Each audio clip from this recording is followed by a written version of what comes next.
Voyons, si vous le voulez bien à présent, dans une deuxième partie, la contre-épreuve de la solitude dans la philia. Non plus l'amour cette fois donc, mais l'amitié. Notre histoire se poursuit au moment où, 17 jours après avoir laissé derrière lui Ojiji, jeté à la mer par une terrible tempête, puis jeté à terre, sur la terre, par les flots amers à l'approche de la Phéacie, Ulysse, que Nausicaa, qu'il a découvert nu et épuisé sur la grève, a introduit à la cour de son père, le roi Alkinos, sur l'île de Scérie. Ulysse donc se lance dans le récit de ses aventures pour répondre poliment aux questions qu'on lui pose et ainsi sacrifier, comme il se doit, aux règles de l'hospitalité dont il bénéficie.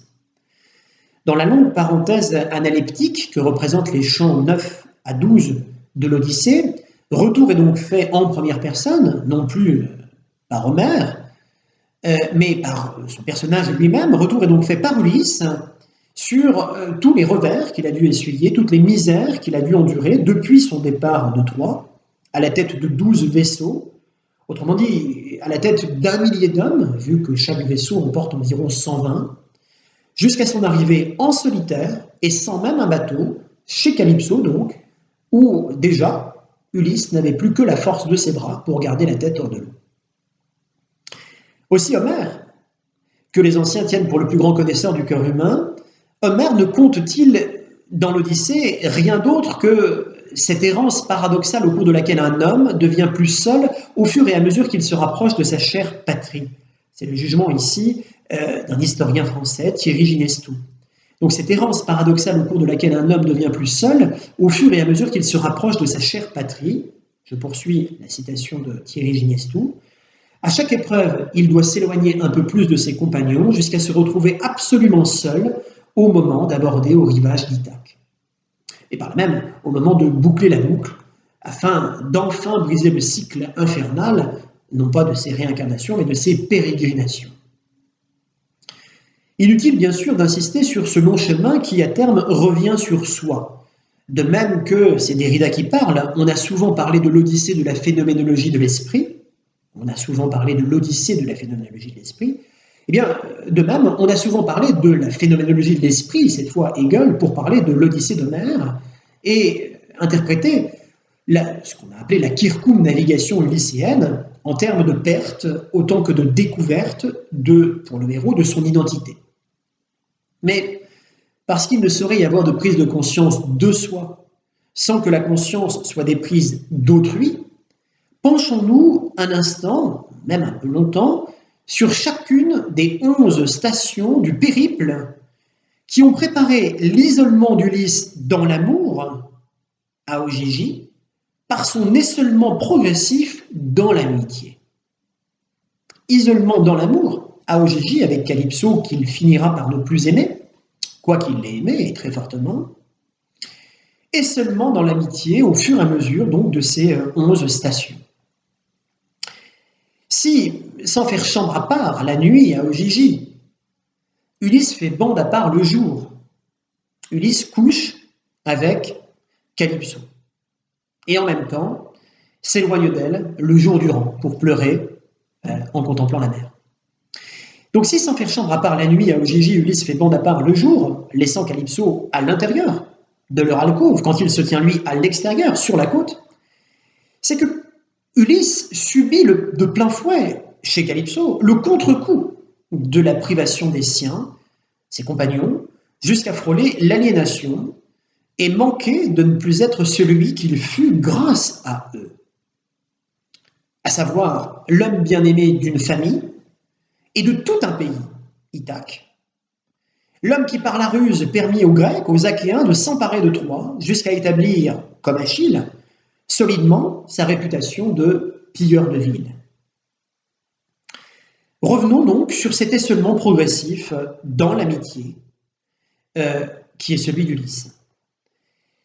Peu satisfait de la part du butin qui lui revient après avoir fait tomber Troie, qui résista donc 10 longues années aux assauts du peuple grec, Ulysse, avant de faire voile au sud, afin de rejoindre Ithaque, décide d'un crochet par le nord pour lancer une attaque éclair contre les Kykonès, alliés des Troyens, et opérer une razzia dans leur capitale, Ismaros ou Ismara. Mais En raison de l'insubordination de ces hommes, le raid qu'il a lancé tourne au cauchemar.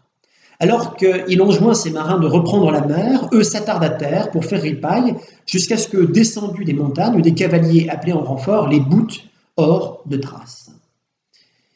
Affligé par la perte de 72 de ses chers compagnons, 6 par navire, c'est donc avec une escadre allégée qu'Ulysse finit par s'éloigner des côtes. Or, après cette première épreuve, sa déconvenue continue. Si lui a pris soin à Ismara, ou Ismaros, si lui a pris soin sur place donc de ne pas offenser Apollon, en épargnant la vie de son prêtre Maron, ces marins, eux, ont omis de sacrifier aux dieux avant de faire bombance, en sorte de s'attirer la colère de Zeus.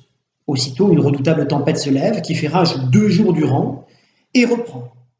C'est pourquoi la flotte échoue à doubler le cap Malais et se voit entraînée en haute mer, au-delà de Cythère, vers des contrées légendaires. Après avoir dérivé 9 jours durant sous un vent violent, Ulysse accoste en terre étrangère. 3 membres de son équipage envoyés en éclaireur rencontrent les lotophages, un peuple paisible qui se nourrit d'un mets de fleurs de lotos. Un mets de fleurs, c'est l'expression d'un mets. Un mets de fleurs, donc, de lotos. Aujourd'hui, le lotos étant assimilé au jujubier sauvage, un arbre dont le fruit, effectivement, est comestible et à la saveur du miel. Or, ce mets de fleurs de lotos a pour vertu de faire perdre la mémoire à qui le goûte.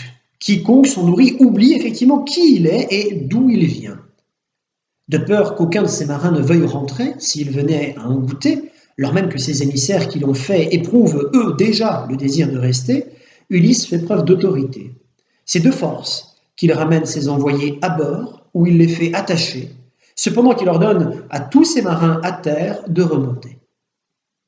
Ulysse connaît bien les affres de l'amitié, la divergence, la négligence, l'indépendance de ces gens, ces soldats, sont au menu des réjouissances.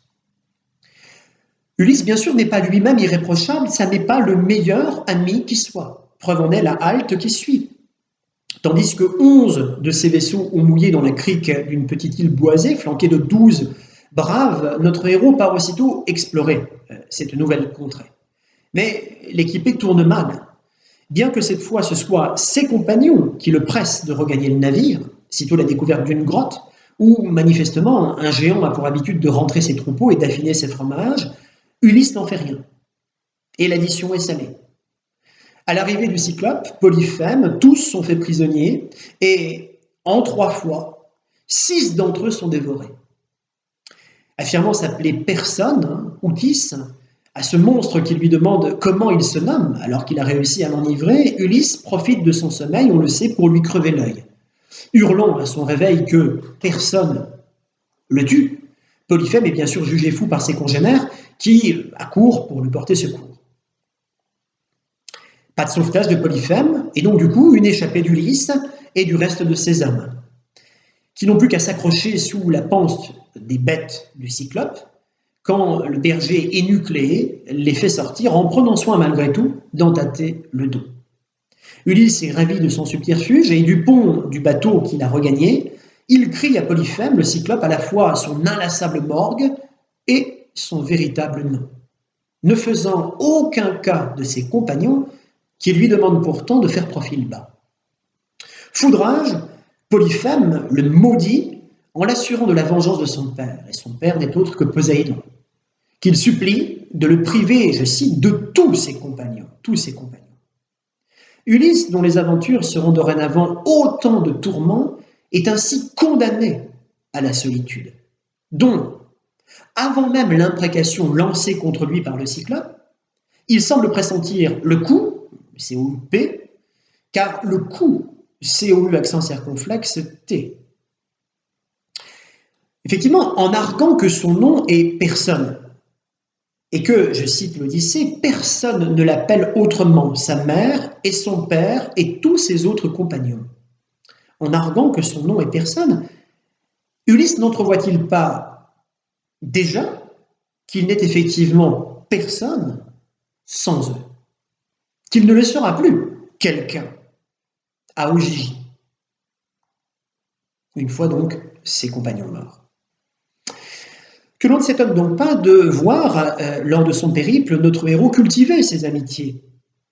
Ainsi, en abordant sur l'île d'Éolie, le royaume du maître des vents, dont, le royaume du maître des vents, dont bien évidemment il est particulièrement important pour un navigateur de s'attirer les bonnes grâces. Alors heureusement, Éole, le dieu des vents, est un hôte charmant qui, non content de recevoir tout l'équipage d'Ulysse, un mois durant, offre à Ulysse lui-même une outre contenant donc toutes les brises qui pourraient contrarier leur voyage, exception faite du zéphyr, un vent qui souffle vers l'ouest, et qui seul peut donc favoriser leur retour en Ithaque. Mais le proverbe a raison, on n'est jamais mieux trahi que par les siens. Profitant du fait qu'Ulysse se soit endormi à l'approche d'Ithaque, alors qu'il voit la terre natale, après avoir barré sans relâche 9 jours et 9 nuits durant, effectivement, Ulysse est fatigué, par cupidité, autant que par jalousie, ses soldats, ses hommes, ouvrent bientôt l'outre donnée par Éole.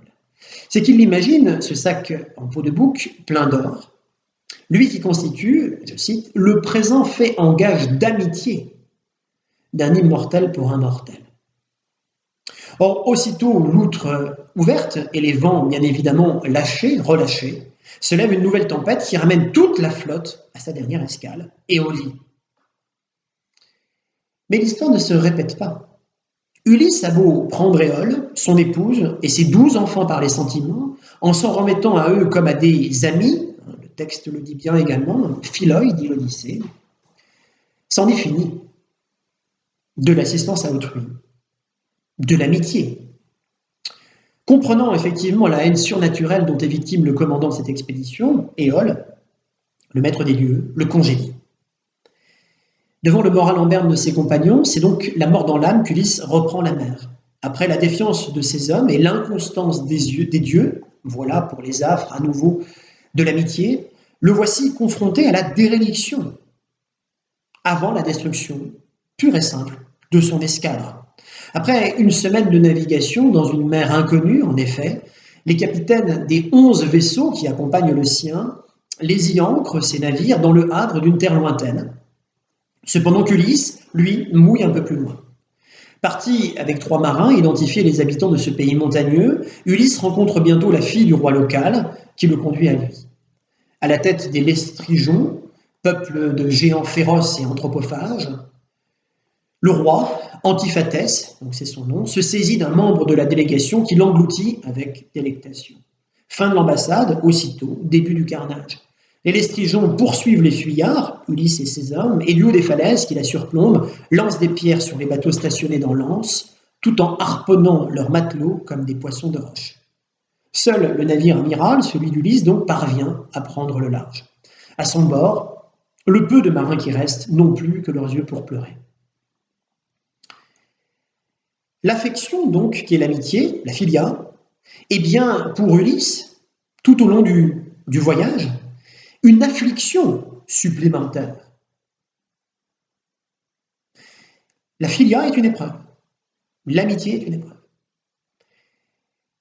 Qu'à cela ne tienne, Ulysse s'emploie à se montrer fidèle à ses frères d'armes, d'où son dévouement, autant que sa dévotion pour ceux qui sont, je cite, ses compagnons d'infortune, certes, mais qui sont surtout ses amis. Le mot, là encore, est d'Homère, philoi. Alors, dévouement et dévotion. Dévouement d'abord. Alors qu'à son débarquement à Aiae, dans l'île de Circé, la troupe s'est scindée, et qu'Euryloque, qui est le beau-frère d'Ulysse, est chargé de mener la moitié du groupe, soit 22 personnes, plus lui.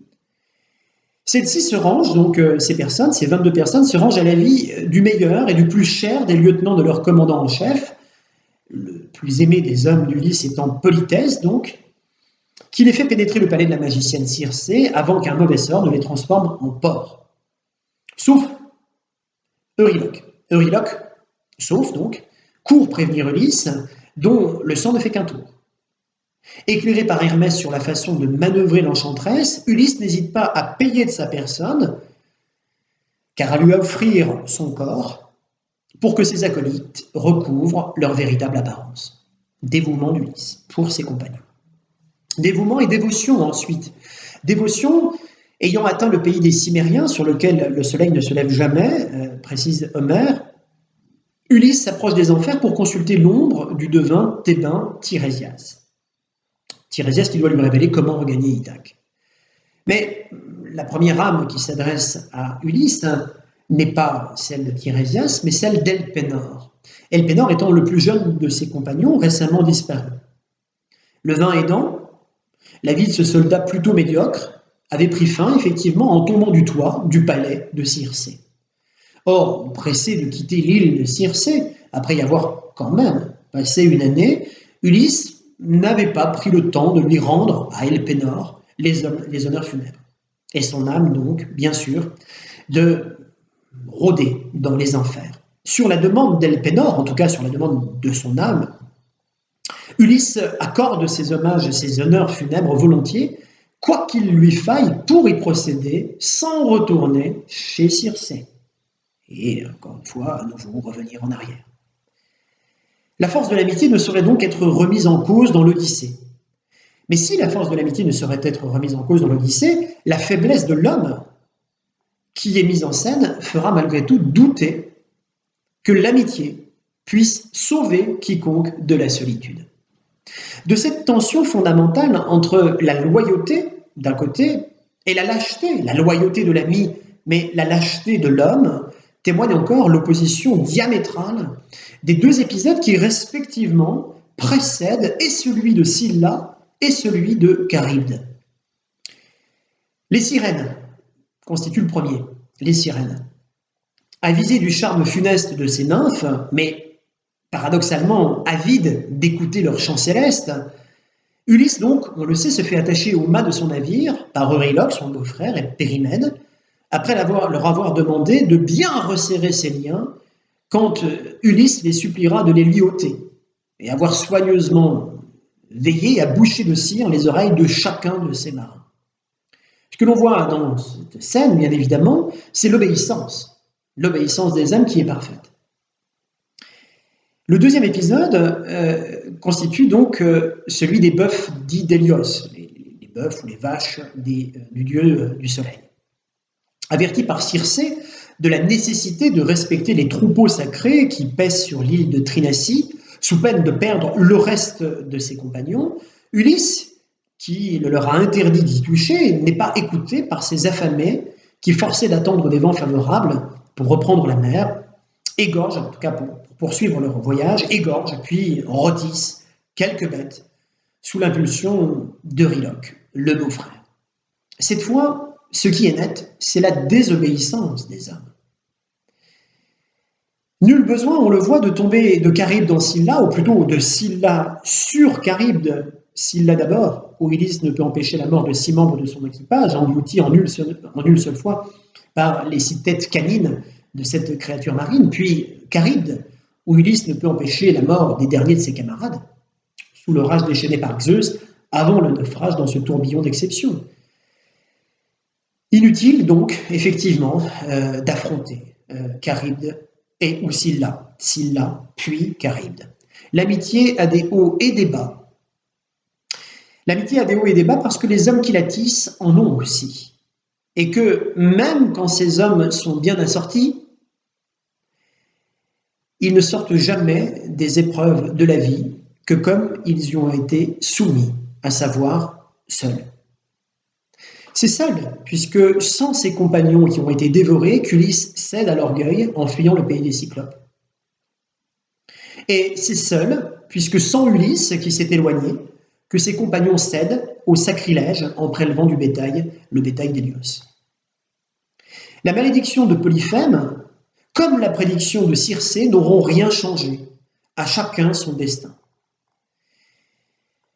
S'il est vrai que la pire solitude est de ne pas avoir de véritable amitié. C'est une citation. La pire solitude est de ne pas avoir de véritable amitié. Je cite ici donc Francis Bacon, le fameux philosophe et savant anglais.